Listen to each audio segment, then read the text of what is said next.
ओम नमः सिद्धेभ्यः। नमो अरिहन्ताणं नमो सिद्धाणं नमो आयर्याणं नमो वज्रायाणं नमो लोये सव्यसाहनम्।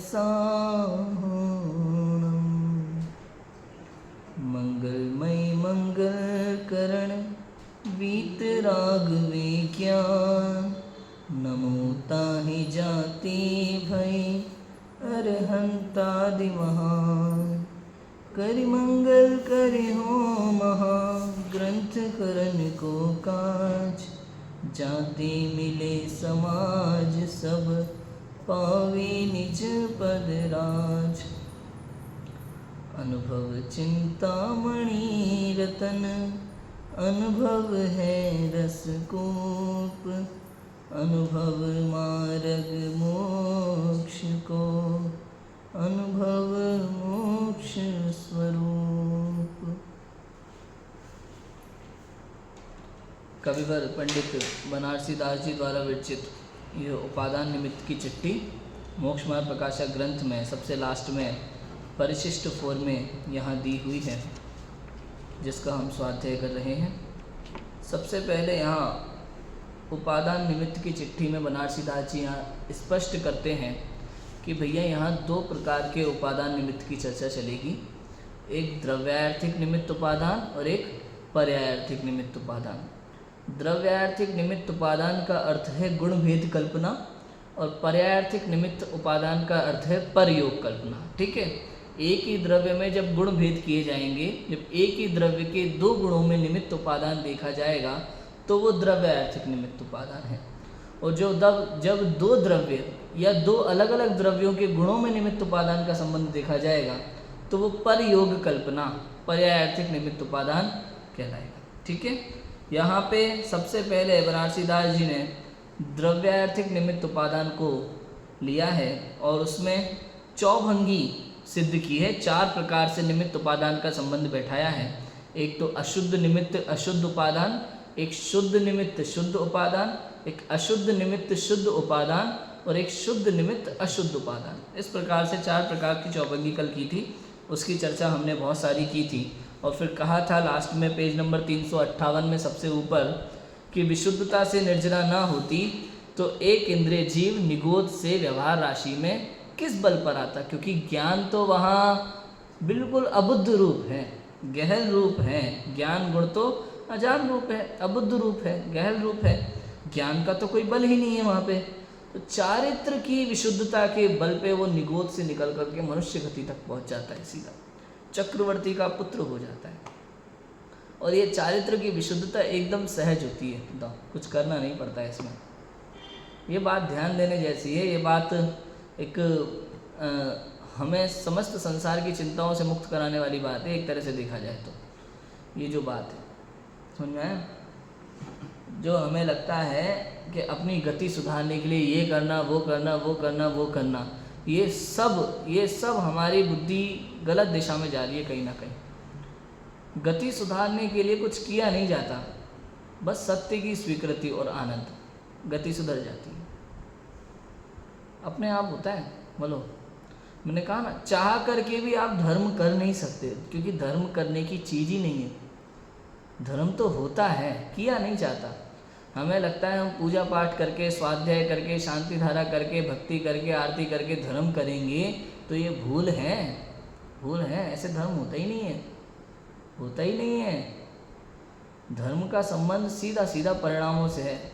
तो वस्तु का स्वभाव धर्म है, यहाँ परिणामों से संबंध है। निश्चित रूप से आप चाहे बाहर में धार्मिक क्रिया करते हुए दिखाई दें, पूजा पाठ, स्वाध्याय, व्रत, उपवास, तपश्चरण आदि करते हुए दिखाई दें, लेकिन यदि परिणामों में निर्मलता नहीं है ना, तो वो सब अधर्म की श्रेणी में आएगा।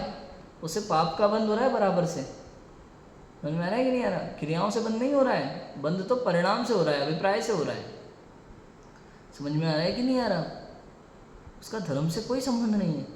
करते रहो क्रिया, बने रहो दुनिया में धर्मात्मा।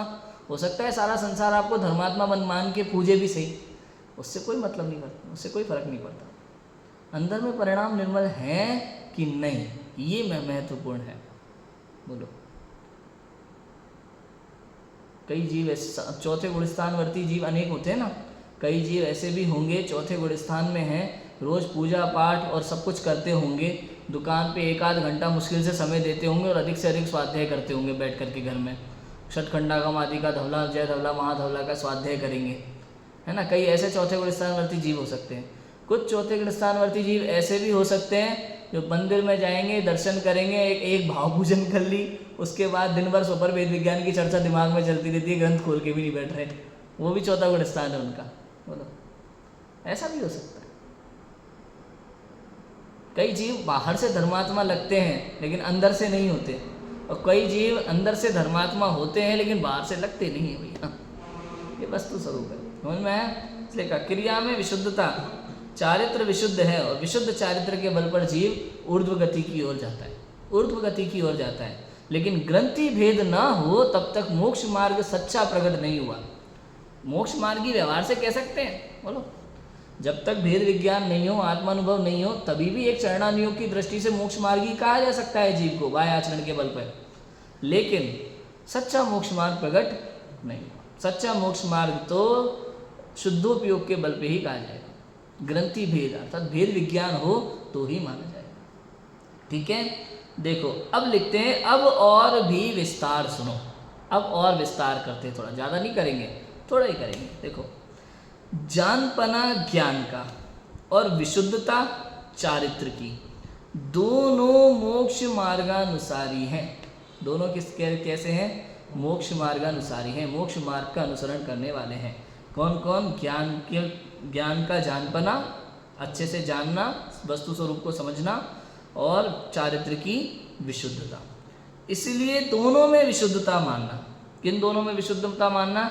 जब ज्ञान का जानपना हो तो वो शुद्ध है, और जब चारित्र की विशुद्धता हो तो वो शुद्ध है। इसलिए दोनों में विशुद्धता मानना। ज्ञान का अजानपना हो तो नहीं, है ना, चारित्र में संक्लेश हो तो नहीं, ज्ञान का जानपना हो और चारित्र में विशुद्धता हो, ये दोनों मोक्ष मार्गानुसारी हैं, इसलिए दोनों में विशुद्धता मानना। परंतु विशेष इतना कि गर्भित शुद्धता है, प्रकट शुद्धता नहीं है। वहाँ विशुद्धता कहा, विशुद्धता है, उसमें गर्भित शुद्धता है, क्योंकि वो शुद्धता वहीं से निकल के आने वाली है। वहीं से निकल के आने वाली है मतलब विशुद्धता से शुद्धता होती है, ऐसा नहीं है, ऐसा नहीं है, लेकिन विशुद्धता पूर्वक शुद्धता होती है। नहीं आया समझ में? शुभ भाव पूर्वक, हाँ, शुभ भाव पूर्वक शुद्ध भाव होता है, शुभ भाव से शुद्ध भाव होता है, ऐसा नहीं। करण कारक नहीं है वहाँ पे, करण कारक नहीं है कि भैया साइकिल से जा रहा है, शुद्ध भाव, शुभ भाव से शुद्ध भाव नहीं है, लेकिन शुभ भाव पूर्वक शुद्ध भाव है। ऐसे ही जैसे अपन ने पढ़ा था ना रहस्य पूर्ण चट्टी में, सविकल्प से निर्विकल्प होता है, तो सविकल्प से निर्विकल्प होता है मतलब सविकल्प निर्विकल्पता में वैसा कारण नहीं है, लेकिन हाँ सविकल्प है तभी तो निर्विकल्प होगा ना भाई। बताओ, मिथ्या दर्शन से सम्यक दर्शन होता है, इसका क्या अर्थ लोगे? मिथ्या दर्शन से सम्यक दर्शन कैसे होता है भाई? जब मिथ्या दर्शन है तभी तो सम्यक दर्शन होगा, मिथ्या दर्शन के बाद सम्यक दर्शन होता है, उसके बाद वो काम होता है। ऐसे ही विशुद्धता से शुद्धता होती है, यहाँ इस तरह से अर्थ लेना है।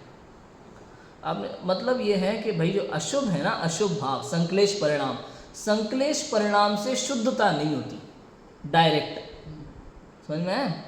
संक्लेश परिणाम से डायरेक्ट शुद्धता कभी होती ही नहीं है। अशुभ भाव से डायरेक्ट कभी शुद्ध भाव नहीं होता, पहले शुभ भाव होगा ही होगा, होगा ही होगा। अब यहाँ ये अर्थ नहीं लगाना कि शुभ भाव करना चाहिए, अशुभ भाव उपादेय है, ऐसा नहीं। उपादेय तो केवल एक आत्मा है बस, बाकी तो कहने के अलग अलग प्रकार के हम कथन बना लेते हैं, जहाँ जैसा प्रकरण चल रहा हो वहाँ उस दृष्टि से किसी नए के द्वारा उपादेय भी कह देंगे, कोई बड़ी बात नहीं। वास्तव में तो उपादेय मैं स्वयं हूँ, मेरे लिए और कोई नहीं है संसार में, समझ में आया? तो शुभ भाव भूमिका अनुसार जीव को सहज होते हैं, तो अशुभ भाव से पहले जीव में शुभ भाव की ओर प्रवर्तन होगा, और शुभ भाव के द्वारा तत्व विचार करते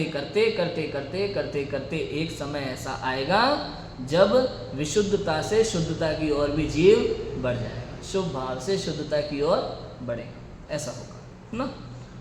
विशेष इतना कि गर्भित शुद्धता है, प्रकट शुद्धता नहीं है। गर्भित शुद्धता है, गर्भित शुद्धता का मतलब ये भी समझना कि जरूरी नहीं है कि ये शुद्धता प्रकट होगी ही होगी।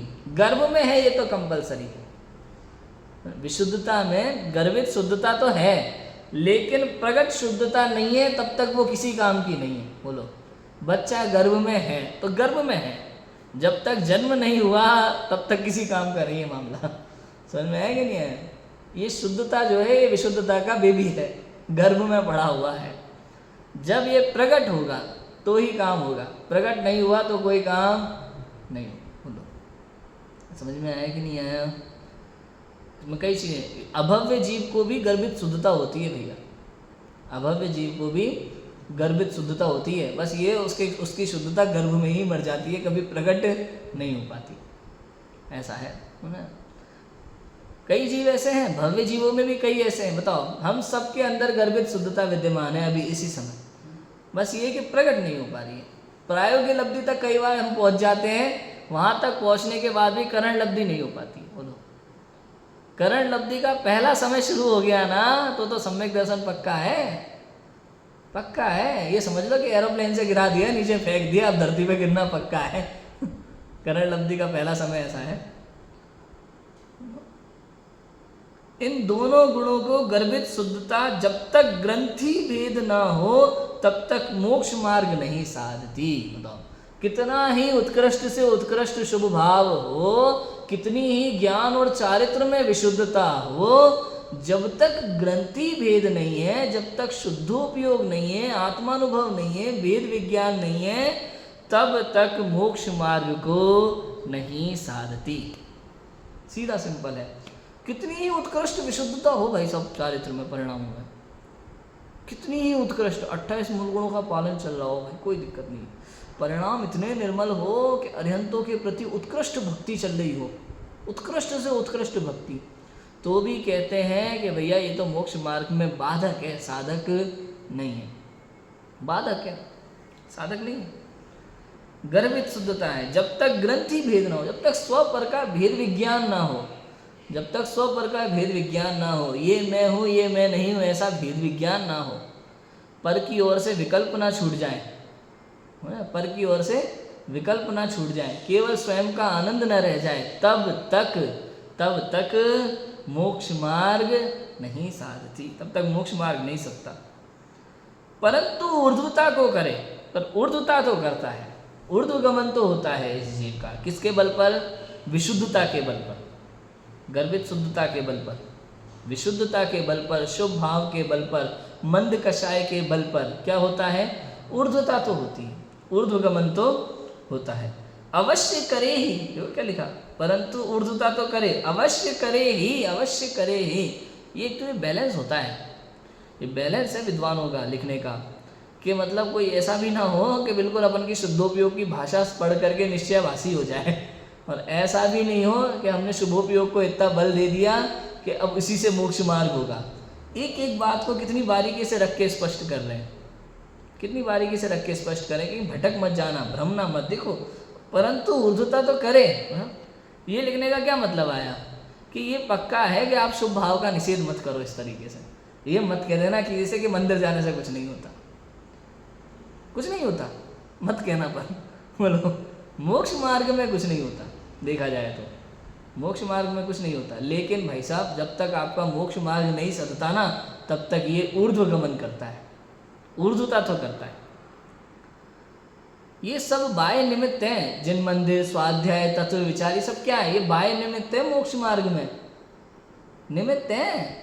कैसे है निमित्त भाई? आज कोई व्यक्ति जिन मंदिर जाता है, पहली बार गया मंदिर, आज कोई फर्क नहीं पड़ा, कल गया, परसों गया, 2-4 दिन हो गए, 8 दिन हो गए, 10 दिन हो गए, कभी ना कभी जिन प्रतिमा को देख करके उसके मन में सवाल आ सकते हैं, मंदिर में कोई विधि विधान देख करके सवाल आ सकते हैं। हो सकता है कल पंडित जी से मिलेगा, हो सकता है 4 बातें पूछेगा, हो सकता है कोई बात जम जाए, हो सकता है कहीं शंका होने लगे तो शास्त्र उठा के खोल के बैठने लगे, स्वाध्याय शुरू हो जाए, है ना?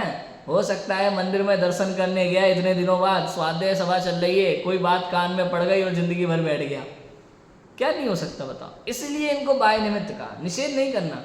जिनागम में किसी चीज का निषेध नहीं है। अरे भैया, किसी जीव को किस निमित्त से सम्यक दर्शन हो जाए कुछ कहा नहीं जा सकता। सब शिवभूति मुनिराज थोड़ी हो जाएंगे कि भैया ना कुछ पढ़ो ना लिखो, मजे करो, नमोकार मंत्र भी याद करने की जरूरत नहीं है सम्यक दर्शन। भाई शिवभूति मुनिराज को हुआ था, इसका मतलब तुम्हें भी हो जाएगा, ऐसा नहीं है। किसी किसी जीव को 11 अंग पढ़ने के बाद सम्यक दर्शन होता है। 11 अंग पढ़ के उसके बाद कोई लाइन निमित्त बन जाए, बोलो, तब तक नहीं। अब वो ये सोच रहे जीव कि नहीं मुझे 11 अंग पढ़ना ही नहीं है तो क्या होगा। इसलिए निषेध नहीं है किसी चीज का कि नहीं ये करके क्या होगा। हाँ, ऐसा है कि उपदेश तो ऊंचा चढ़ने का होता है, उपदेश तो ऊंचा चढ़ने का होता है। यदि आप ऊंचा नहीं कर रहे तो ये मत करो कि नहीं ये भी मत करो, इससे कुछ नहीं होता, ऐसा नहीं।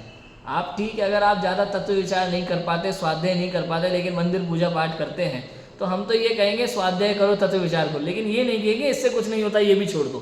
समझ में आया? ये नहीं होगा। ऊर्ध्वता को करे इसलिए, परंतु ऊर्ध्वता तो करे, अवश्य करे ही। ये बैलेंस है जिनागम का, ये सब चीज़ें समझना पड़ेगा। कई बार हमें ऐसा भी लगता है नहीं हम तो चलो स्वाध्याय करते हैं, तत्व विचार करते हैं, आत्मा की बात करते हैं, मंदिर जाके क्या फ़ायदा है, हम तो ऊंचा काम कर रहे हैं ना। ऐसा भी नहीं। अब 24 घंटे स्वाध्याय तत्व विचार कर रहे हो क्या? हाँ, आज के समय में कई व्यक्ति तो ऐसे हैं, मूवी देखने जाने तैयार हैं, हम उल्टे सीधे पार्टी करने तैयार है, बर्थडे पार्टी करेंगे, शादियों में जाएंगे, सब करेंगे, मंदिर नहीं जाएंगे। क्यों? क्योंकि हम तो आत्मा है, हमारा क्या, हमारा मंदिर में क्या काम। तो ये अज्ञान भाव है, ये अज्ञान भाव है। यदि आपने समस्त संसार से संबंध छोड़ दिया हो, अरे भैया तुम क्या छोड़ोगे, तुम तो अगर गृहस्थ हो तो। दिगंबर मुनिराज भावलिंगी संत भी यदि वन में कहीं से निकल रहे हो, विचरण कर रहे हो, सामने जिन मंदिर आ जाए तो बिना दर्शन किए हुए नहीं चलते आगे। उनको दर्शन करना कोई कंपलसरी नहीं है कि नहीं करना ही करना है, लेकिन जिन प्रतिमा आ जाए और बिना दर्शन किए चले जाए, ऐसा उनके जीवन में नहीं होता। और आज के समय में कुछ ऐसे हैं, अपने मुख्य साधन में भी स्वच्छंदी एकदम, सारी दुनिया के समस्त काम करेंगे लेकिन मंदिर नहीं जाएंगे। क्यों? क्योंकि हम तो खुद ही आत्मा है, हम तो खुद ही परमात्मा है, मंदिर जाए क्या करेंगे। तो ऐसा भी नहीं करना है। इसलिए लिखा परंतु ऊर्ध्वता तो करे, अवश्य करे ही। ऐसी सोच में क्या होता है, आत्मा अनुभव तो हो नहीं पाया, आत्मा को तो जान नहीं पाए, मंदिर वगैरह तुमने छोड़ ही दिया, स्वाध्याय तुमने छोड़ ही दिया। क्यों? क्योंकि हम तो खुद ही परमात्मा है। निश्चित रूप से अधिक समय आपका अशुभ भाव में बीतता है और फिर वो अधोगति को ले जाने वाला है। इसलिए अशुभ भाव अधोगति की ओर जाता है और शुभ भाव ऊर्ध्वगति की ओर ले जाता है। ये फर्क पड़ता है दोनों में, शुभ अशुभ में भी अंतर तो है।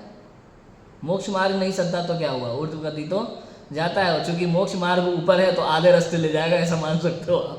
समझ में है कि नहीं? आधे रास्ते ले जाएगा। हालांकि मार्ग अलग है, शुभ भाव राग मार्ग है, संसार मार्ग है, शुद्ध भाव मोक्ष मार्ग है, दोनों रास्ते अलग है। लेकिन ऊपर की ओर तो जा रहे ना, जितना ऊपर चले जाओ वहां से लाइन कट सकती है, वहां से एक राग लाइन और एक वीतराग लाइन पकड़ी जा सकती है ऊपर जाके। नीचे से मुश्किल होगा, ऊपर जाके कर सकते हैं, कोई दिक्कत नहीं है। ऐसा है, ठीक है।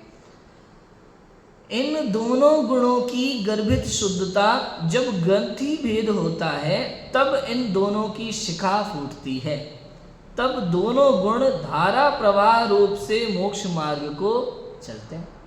क्या होता है? दोनों गुणों की, कौन से दोनों गुण? ज्ञान गुण और चारित्र गुण।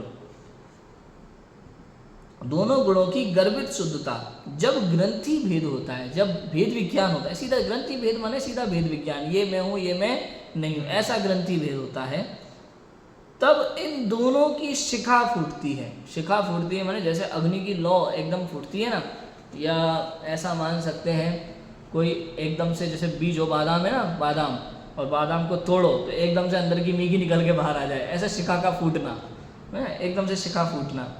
इन दोनों की गुणों की गर्भित शुद्धता जब ग्रंथि भेद होता है तब इन दोनों की शिखा फूटती है, तब दोनों गुण धारा प्रवाह रूप से मोक्ष मार्ग को चलते हैं। दोनों गुण, लेकिन अपने अपने से। ज्ञान की शुद्धता अपनी योग्यता से, चारित्र की शुद्धता अपनी योग्यता से मोक्ष मार्ग को चल रही है। वहाँ ज्ञान भी शुद्ध और चारित्र भी शुद्ध, विशुद्ध। ज्ञान गुण की शुद्धता से ज्ञान निर्मल होता है, चारित्र गुण की शुद्धता से चारित्र निर्मल होता है। ज्ञान गुण की शुद्धता से चारित्र निर्मल हो ऐसा नहीं होता।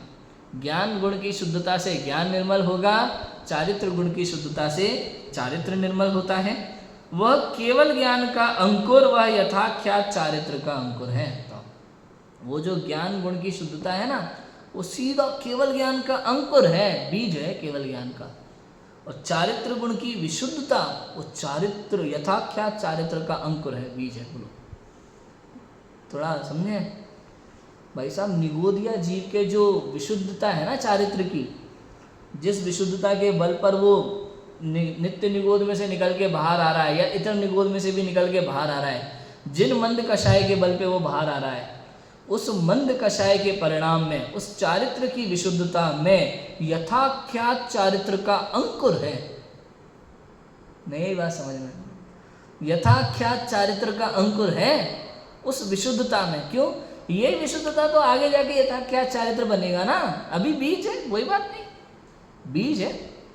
अच्छा एक बात और, जरूरी नहीं है हर बीज वृक्ष का आकार ले मैं जरूरी नहीं है कि हर अंकुर वृक्ष का आकार ले। हो सकता है कुछ नहीं है वहीं तक रह जाए, हो सकता है कुछ पौधा बन के खराब हो जाए, सूख जाए, ऐसा भी हो सकता है। समझ में आया?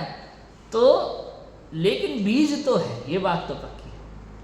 अभव्य जीव के भी यथाख्यात चारित्र का अंकुर है, बस ये ग्रंथि भेद के बिना वो अंकुर फूटता नहीं है, ऐसा है।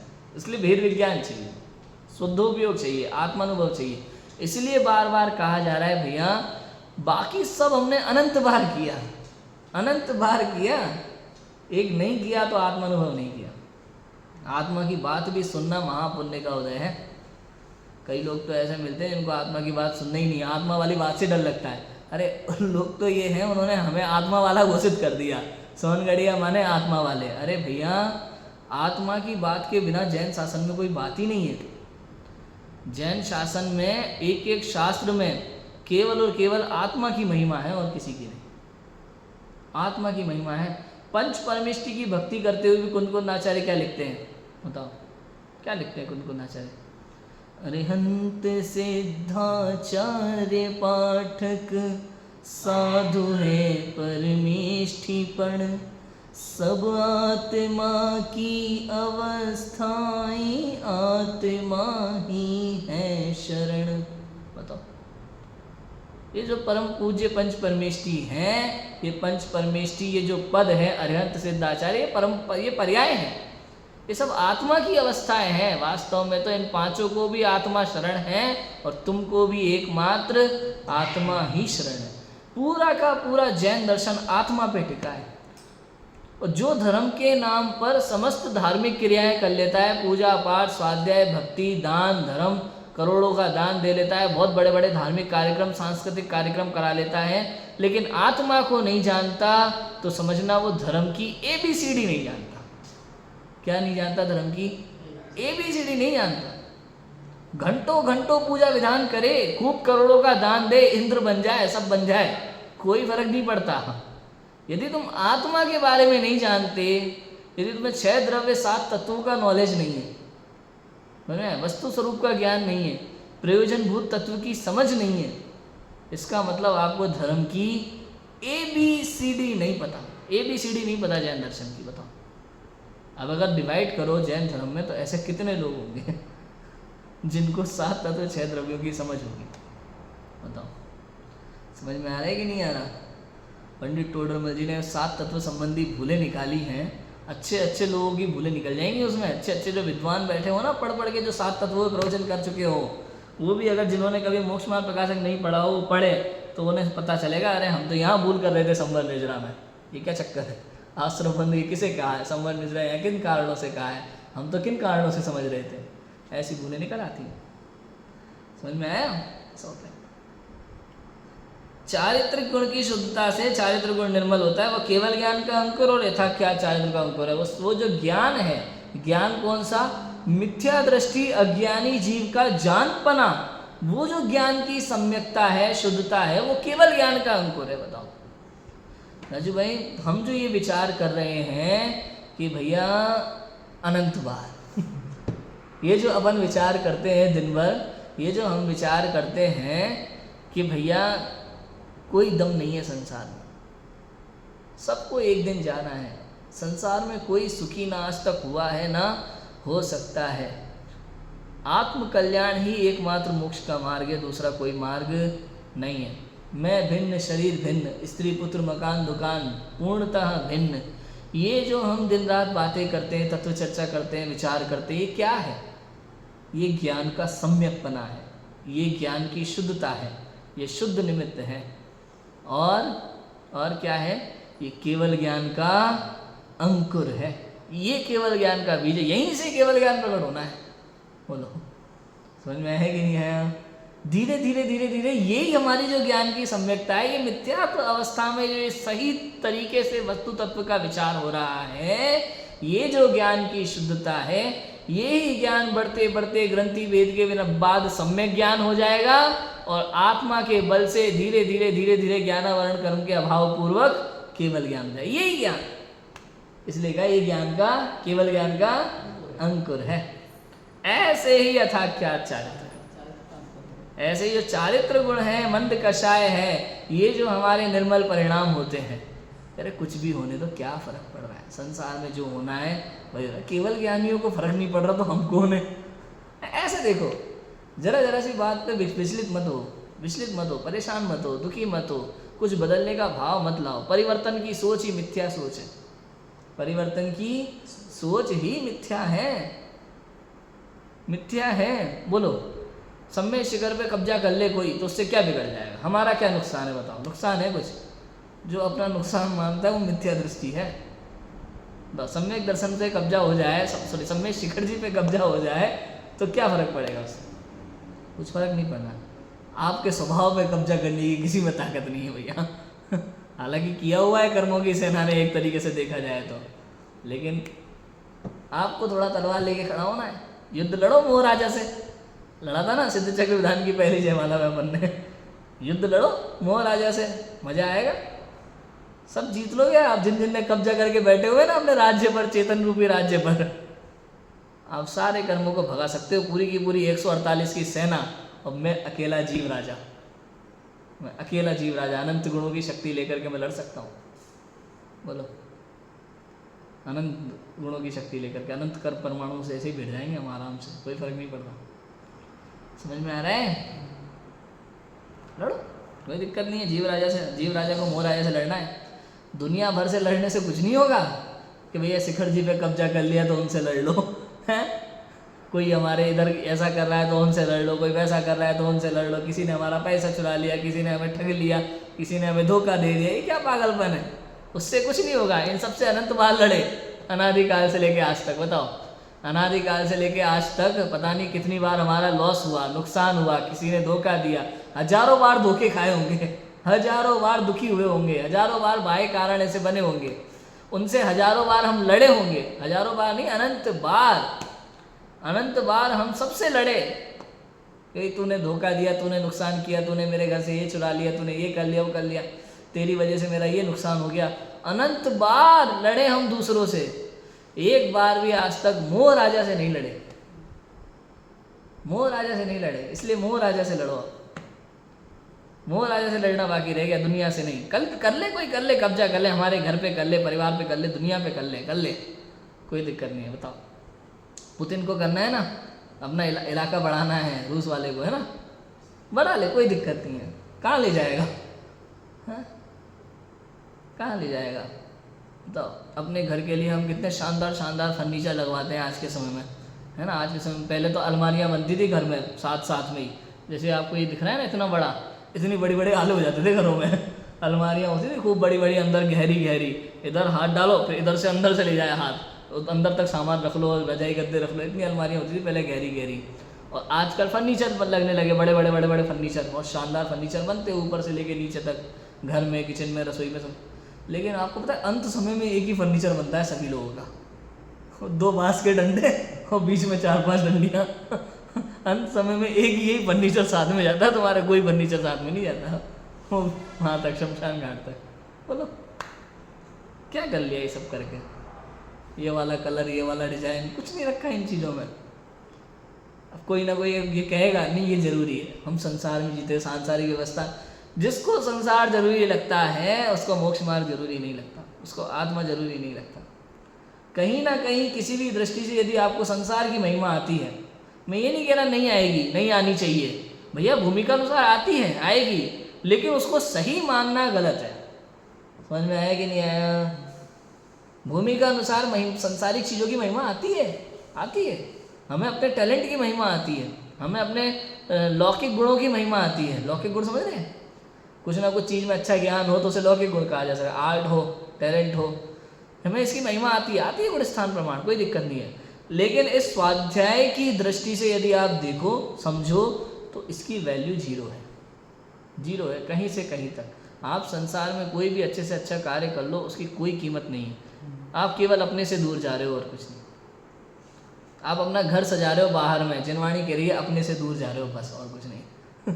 बोलो, आप अपना व्यापार बढ़ा रहे हो, जिनवाणी कह रही है अपने से दूर जा रहे हो। आप समझ में आया कि नहीं आया? ये इस दृष्टि से देखो, बाहर से जितना दूर हटोगे उतना अंदर की तरफ आओगे, और बाहर जितना अपना व्यापार, अपना सब कुछ बढ़ाओगे, वैभव बढ़ाओगे, उतना अपने से दूर चले जाओगे। ऐसा है। यथाख्यात चारित्र का अंकुर क्या है? चारित्र की विशुद्धता, तत्व विचार, तत्व ज्ञान, संसार को छोड़ना और आत्म स्वरूप की ओर बढ़ना, ये चारित्र की विशुद्धता है, और ये अथाख्यात चारित्र का अंकुर है। आज ये चारित्र की विशुद्धता प्रकट हुई है, निर्मलता प्रकट हुई है, और कल यही चारित्र धीरे धीरे कषायों का अभाव होगा। 3 कषाय का अभाव, 4 कषाय का अभाव, धीरे धीरे पूर्ण चारित्र मोह का अभाव, 12वां गुण स्थान, और धीरे धीरे मोक्ष की ओर। समझ में? 14वें गुण स्थान तक अभी चारित्र की अशुद्धता रहती है। 14वें गुण स्थान तक ज्ञान की शुद्धता तो 13वें में हो गई, लेकिन चारित्र की शुद्धता सिद्ध अवस्था में ही मानिए पूर्ण रूप से। 14वें गुण स्थान तक चारित्र की अशुद्धता है। जब तक कर्म का संयोग है, आघाती कर्मों का है, तब तक चारित्र की अशुद्धता है। यहाँ कोई प्रश्न करता है कि तुमने कहा, ठीक है, यहाँ कोई प्रश्न करता है कि तुमने कहा कि ज्ञान का जानपना और चारित्र की विशुद्धता दोनों से निर्जरा है। किसने कहा? बनारसी दास जी ने।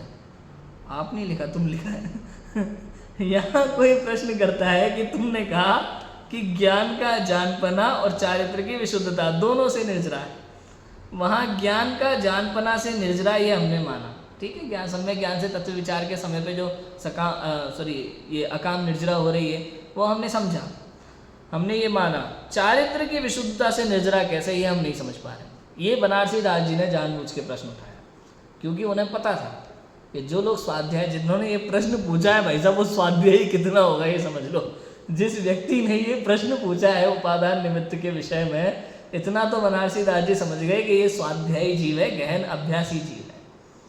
तो पंडित बनारसी दास जी ये समझ गए थे कि जब पूरी चिट्ठी में अपन ने विशुद्धता से निर्जरा घोषित कर दिया है, तो इसको ये प्रश्न तो मन में आएगा कि ये बनारसी दास जी कहीं शुभ भाव से निर्जरा तो नहीं मान लेंगे, ऐसा तो नहीं अज्ञानी है? वैसे पहले स्वच्छंदी हो गए थे, तो कुछ तो गड़बड़ हो सकती है, प्रश्न करने वाले को शंका हो सकती है। इसलिए बनारसी दास जी ने पहले ही उसकी शंका क्लियर करने के लिए स्वयं प्रश्न उठाया कि यहाँ कोई प्रश्न करता है कि तुमने कहा ज्ञान का जानपना और चारित्र की विशुद्धता दोनों से निर्जरा है। वहाँ ज्ञान का जानपना से निर्जरा ये हमने माना, ये तो समझ में आ रहा है कि भाई प्रायोगिक लब्धि में ये पढ़ा हमने, समझ में आ रहा है। परंतु चारित्र की विशुद्धता से निर्जरा कैसे, ये थोड़ा दिक्कत हो रही है समझने में हमें, ये हम नहीं समझे। उसका समाधान सुन भैया, भैया सुन। विशुद्धता स्थिरता रूप परिणाम से कहते हैं। किससे कहते हैं? विशुद्धता स्थिरता रूप परिणाम से कहते हैं। वह स्थिरता यथाख्यात का अंश है, इसलिए विशुद्धता में शुद्धता आई। ये स्थिरता क्या है? स्थिरता रूप परिणाम, किसी एक विषय पर जो चिंतन चलता है ना, गहराई से चिंतन चलता है, तो चारित्र गुण में जो निर्मलता आती है, वो चारित्र गुण में निर्मलता, वो स्थिरता है। समझ में? चारित्र गुण में वो निर्मलता, मंद कषाय रूप भाव, वो क्या है? वो स्थिरता है, उसकी क्वालिटी है। विशुद्धता स्थिरता रूप परिणाम से कहते हैं। परिणाम माने पर्याय, परिणाम माने पर्याय, उससे कहते हैं। वह स्थिरता यथाख्यात का अंश है। वहीं से कहीं ना आज थोड़ी स्थिरता हुई, चारित्र में थोड़ी निर्मलता हुई, कल वो निर्मलता बढ़ते बढ़ते बढ़ते बढ़ते, कल वो स्थिरता बढ़ते बढ़ते बढ़ते बढ़ते यथाख्यात तक पहुँचनी है। इसलिए उसे यथाख्यात का अंश कहा, इसलिए विशुद्धता में शुद्धता आई। पहले इन्होंने ये बताया। फिर वो प्रश्नकार कहता है, क्या कहता है, तुमने विशुद्धता से निर्जरा कही, हम कहते हैं कि विशुद्धता से निर्जरा नहीं, शुभ बंध है। पॉइंट क्लियर कर दिया उन्होंने कि भाई यही प्रश्न तुम पूछना चाहते थे, तो पंडित बनारसी दास जी ने ये प्रश्न लिख दिया किसी और के सहारे से। वही पंडित टोडरमल जी जैसी शैली लग रही है, सेम टू सेम, प्रश्न उठाना, पूछना और पंडित टोडरमल जी की तरह ही समाधान मिलेगा इसमें, उसी तरीके से। देखो, तुमने विशुद्धता से निर्जरा कही, हम कहते हैं विशुद्धता से निर्जरा नहीं, शुभ बंध है। ये लिखा प्रश्नकार ने। उसका समाधान बिल्कुल पंडित टोडरमल जी की शैली में, सुन भैया, यह तो तू सच्चा है, ये तो तेरी बात सही है। पंडित टोडरमल जी ने भी पूरे मोक्ष मार्ग प्रकाशन में क्या कहा था, हाँ ये तो तुम्हारी बात सही है, परंतु यह तो तू सच्चा, विशुद्धता से शुभ बंध, संक्लिष्टता से अशुभ बंध, ये तो हमने भी माना, ये तो सामान्य जानकारी तुम्हारी ठीक है, ये तो हमने भी माना। परंतु और भेद है इसमें, और भेद इसमें है सो सुन। परंतु और भेद इसमें है सो सुन। अशुभ पद्धति अधोगति का परिणमन है, शुभ पद्धति ऊर्ध्वगति का परिणमन। समझ में आ गया? ये जो अशुभ पद्धति है ये तो अधोगति का परिणमन है, और जो शुभ पद्धति है वो ऊर्ध्वगति का परिणमन है। इसलिए अधो रूप संसार और ऊर्ध्व रूप मोक्ष स्थान पकड़ स्वीकार कर शुद्धता उसमें आई, मान इसमें धोखा नहीं है। विशुद्धता सदा काल मोक्ष का मार्ग है, परंतु ग्रंथि भेद बिना शुद्धता का जोर नहीं चलता है ना। ग्रंथि भेद के बिना शुद्धता का जोर नहीं चलता ना, इसलिए प्रकट नहीं हो पा रही, बस। बाकी है अंश उसी में। क्या कह रहे हैं, देखो, ये तो तू सच्चा है कि हाँ भाई संक्लेश से पाप का बंध है और शुभ भाव से, विशुद्धता से शुभ बंध है, ये तो समझ में आया, हमने भी माना, परंतु इसमें और भी भेद है, समझो। अशुभ पद्धति अधोगति का परिणमन है ना, अशुभ भाव है जो संक्लेश रूप परिणाम है, वो तो क्या है, अधोगति रूप परिणमन करने वाला है। शुभ पद्धति ऊर्ध्वगति का परिणमन है, ठीक है, शुभ पद्धति ऊर्ध्वगति का परिणमन है। इसलिए अधो रूप संसार और ऊर्ध्व रूप मोक्ष स्थान को पकड़। अधो रूप संसार, ये अर्थ है अलग से। अधो रूप माने संसार, संसार में क्या होता है, गिरना, संसार में गिरना। अधो रूप माने संसार और मोक्ष मार्ग की ओर चढ़ना। तो मोक्ष रूप क्या, मोक्ष क्या है, ऊर्ध्व रूप है। और चूंकि शुभ भाव भी ऊर्ध्व गति की ओर जाता है और अशुभ भाव अधोगति की ओर जाता है, तो कहीं ना कहीं विशुद्धता में से ही शुद्धता निकल के ऊपर की ओर जाती है। आपने मिसाइल देखिए कभी, ये इसरो वाले जब मिसाइल छोड़ते हैं तो क्या होता है, कहीं ना कहीं शायद कुछ ऐसा होता है कि एक दूर कुछ चीज़ें ऐसी ऊपर छोड़ी साथ में, तो कुछ चीज़ें छोड़ देते हैं नीचे, है ना, नीचे छोड़ देते हैं और कुछ ऊपर जाती है। ऐसे ही है ये अशुभ पद्धति जो है ना, अशुभ पद्धति से जीव ऊपर की ओर जाकर के शुभ की ओर पहुंचता है ना। तो अशुभ से शुभ की ओर गया और शुभ से गया शुद्ध की ओर। तो जब अब चूंकि अशुभ जब तक साथ में है तब तक तो अधोगति का परिणमन है, इसलिए अशुभ से शुद्धता की ओर डायरेक्ट जाने का सवाल ही नहीं है। इसलिए अशुभ तो यही नीचे रह गया, ठीक है ना, जहां से मिसाइल छोड़ी ना, तो अशुभ तो क्या रह गया, नीचे रह गया। अब शुद्धता, विशुद्धता और शुद्धता ऊपर गई। अब धीरे धीरे आधे रास्ते में शुद्धता, उसने चारित्र में विशुद्धता नीचे रह गई और शुद्धता भी फिर ऊपर की ओर चली गई। ऐसा होता है, समझ में आया? चारित्र का इस प्रकार का परिणमन है। अमोल जी समझ में आ रहा है? जब तक अशुभ भाव है तब तक तो परिणमन कैसा है, अधोगति की ओर, नरक में जाएगा, त्रियंश में जाएगा, है ना, बिल्कुल छोटे मोटे जीवों में उत्पन्न होगा, बहुत दुख भोगेगा। ये तो अशुभ भाव का फल है। शुभ भाव में भैया स्वर्ग में जाएगा, वैमानिक बन जाएगा। वैमानिक इतने शुभ भाव नहीं है तो व्यंतर बन जाएगा, कुछ ना कुछ यहाँ बैठ के सुन रहा होगा अपना प्रवचन कोई ना कोई, है ना। तो शुभ भाव से ऐसे ऊर्ध्व गति की ओर जाता है। ठीक है, और ऊर्ध्व रूप, चूंकि शुभ भाव ऊर्ध्व रूप की ओर जाता है, विशुद्धता ऊपर की ओर ले जाती है, और मोक्ष भी कहाँ है? ऊपर है। मोक्ष भी कहाँ है? ऊपर है। इसलिए तू स्वीकार कर, मोक्ष स्थान पकड़, ऊर्ध्व रूप मोक्ष स्थान पकड़, स्वीकार कर, शुद्धता उसमें आई मान, शुद्धता उसमें आई मान। यहाँ पे पता है किस तरीके से सिद्ध करना चाह रहे हैं? जैसे संक्लेश परिणाम जो है वो अधोगति की ओर ले जाने वाले हैं, और विशुद्धता ऊर्ध्व गति की ओर, और शुद्धता भी कहाँ जाती है? ऊर्ध्व गति की ओर। तो इस विशुद्धता में ही शुद्धता मान कहीं ना कहीं, क्योंकि ये भी ऊपर जाने वाली है और ये भी ऊपर जाने वाली है, इसी में से वो निकल के आती है प्योर चीज। समझ में आया? इसी में से, मक्खन तो दूध में से ही निकलेगा ना, मक्खन तो दूध में से ही निकलेगा। ऐसे ही कहीं ना कहीं देखो, अच्छा सुनो, जैसा कि मैंने पहले बोला, शुभ भाव से शुद्ध भाव नहीं होता, सविकल्प से निर्विकल्प जैसे होता है वैसे ही यहाँ मानना कि सविकल्प दशा का छूट जाना और निर्विकल्प दशा हो जाना। ऐसे ही विशुद्धता छूटती है और शुद्धता होती है। जैसे अभी उदाहरण देखा ना मिसाइल का, विशुद्धता नीचे छूट गई और शुद्धता मोक्ष की ओर। जब तक विशुद्धता है तब तक वो सर्वार्थ सिद्धि की ओर ले जा सकती है, लेकिन शुद्धता होते ही सीधी मोक्ष की ओर ले जाएगी। अब इसमें क्या है?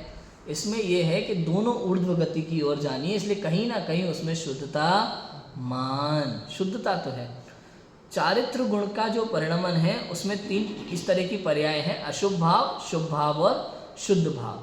तो निश्चित रूप से अशुभ भाव अधोगति की ओर ले जाने वाला है, शुभ भाव रूप परिणमन ऊर्ध्व गति की ओर, शुद्ध भाव रूप परिणमन भी ऊर्ध्व गति की ओर। एक समय में एक ही परिणाम रहेगा। छदमस्त है ना, छदमस्त जीव के, छदमस्त माने अमोल जी 12वें गुण स्थान तक का जीव, जिसको केवल ज्ञान नहीं है, अल्पज्ञानी कहलाएगा, वो छदमस्त है ना। छदमस्त जीव जो है उसके एक समय में एक परिणाम है, या तो अशुभ भाव है या शुभ भाव है या शुद्ध भाव है। तो ऐसा मत मानना विशुद्धता में से शुद्धता आई मतलब विशुद्धता में शुद्ध भाव परिणाम बैठा हुआ है, ऐसा नहीं है। परिणाम ये तीनों चारित्र में बैठे हुए हैं। किस में बैठे हुए हैं?